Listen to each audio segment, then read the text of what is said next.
الله من الشيطان الرجيم بسم الله الرحمن الرحيم وقالت اليهود عزير ابن الله وقالت النصارى المسيح ابن الله ذلك قولهم بأفواههم يظاهرون قول الذين كفروا من قبل قاتلهم الله أنى يؤفكون صدق اللہ العظیم۔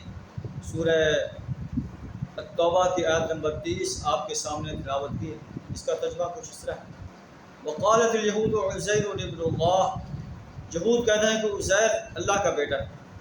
وقالت النصارى المسیح ابن اللہ، عیسائی کہتے ہیں، نصارہ کہتے ہیں کہ عیسیٰ بن مریم جو ہے اللہ کے بیٹے ہیں۔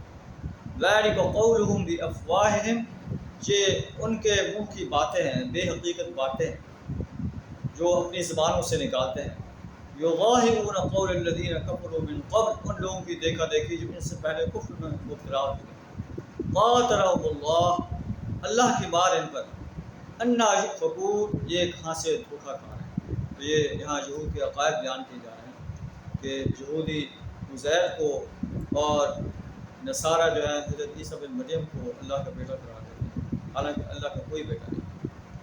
اللہ اکیلا ہے۔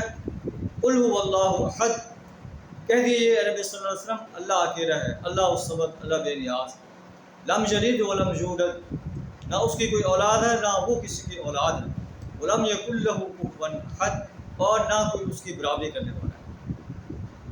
اتخذوا احبارهم ورهبانهم اربابا من دون اللہ، انہوں نے اپنے علماء اور درویشوں کو جو ہے اللہ کے سوا اپنا رب بنا دیا ہے۔ والمسیح ابن مریم، اور مسیح بن مریم کو بھی اپنا رب بنا دیا ہے۔ وما امروا الا لیعبدوا الہا واحدا، انہیں یہ حکم دیا گیا تھا کہ نہ عبادت کریں مگر ایک الہ، لا الہ الا ہو، اس کے سوا کوئی معبود نہیں۔ سبحانہ عما یشرکون، پاک ہے وہ اللہ اس شرک سے جس کا یہ ارتکاب کرتے ہیں۔ تو اللہ تعالیٰ فرما رہا ہے کہ یہ یہود و نصارہ اپنے علماء اور درویشوں کو اور عیسیٰ بن مریم کو جو ہے اپنا رب بنا دیں۔ اور رب بنانے کا کیا مطلب ہے کہ انہوں نے ان کے علماء اور درویشوں جو چیز حلال قرار دے دی اس کو حلال قرار دیتے ہیں، جو چیز حرام قرار دے دی ہے اس کو حرام قرار دیتے ہیں۔ حضرت عدی بن حاتم رضی اللہ تعالیٰ عنہ جو عیسائی تھے اور بعد میں مسلمان ہوئے، انہوں نے اس آیت کو جو ہے سن کر نبی صلی اللہ علیہ وسلم کے سامنے سوال کیا کہ ہم تو ان کو اپنا رب نہیں بناتے۔ تو آپ صلی اللہ علیہ وسلم نے فرمایا کیا تمہارے علماء اور درویش جس چیز کو حلال قرار دیتے ہیں اس کو تم حلال قرار دیتے ہو، اور جس کو حرام قرار دیتے ہیں اس کو تم حرام قرار دیتے ہو؟ آپ نے عرض کیا کہ ہاں ایسا تو کرتے ہیں۔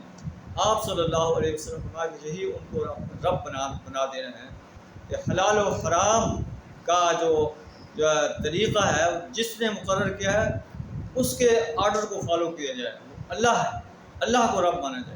یہ علماء اور درویش یہ اس چیز کے لائق نہیں ہے کہ قانون سازی کریں۔ شریعت میں قانون سازی اللہ کا حق ہے، انسانوں کا حق ہے۔ یریدون ان یطفئوا نور اللہ بافواہہم، یہ چاہتے ہیں کہ اللہ کے نور کو اپنے منہ کی پھونکوں سے بجھا دیں۔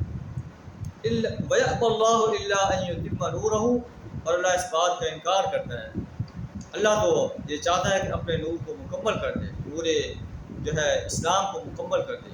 وَلَوْ كَرِهَ الْكَافِرُونَ، چاہے کافر اسے نہ پسند۔ اللہ سے دعا کرم ہے جو ہے نور اسلام کو غالب کرنے کے لیے اپنا مال جان وقت اور صلاحیت کھپا دینے کی توفیق عطا فرمائے۔ وآخر دعوانا الحمد للہ رب العالمین۔